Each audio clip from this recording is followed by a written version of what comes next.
it's been generally trending up.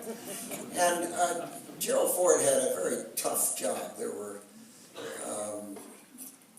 challenges that he faced which were very difficult.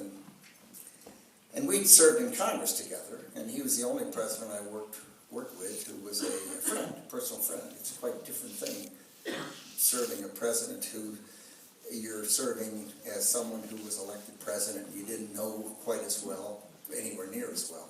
But Gerald Ford, I had helped manage his campaign for minority leader back in the 1964 when he ran for a Republican leadership position in the House of Representatives. And one day I was with him and I made some comment. I said something, I said, it's better having people working off your outbox than you working off your inbox. Which is another way of saying if you don't know where you're going, any road will get you there. and he said, well, what is that? And I said, well, it's just one of those things I wrote down. And he said, well, let me see them. I said, well, it's in a shoebox. You can't see it. He said, well, get it typed up.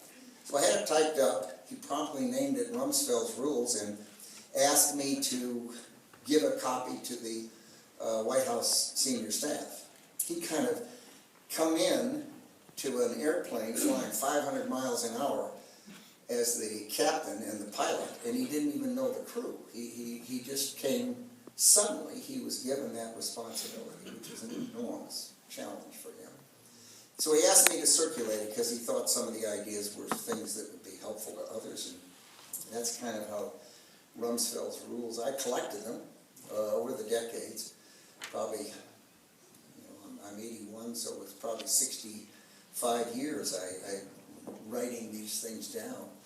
And so after I finished my first book, I thought, well, I'll sit down. People kept asking for copies, and I used to mimeograph copies. That was right after the thermofax.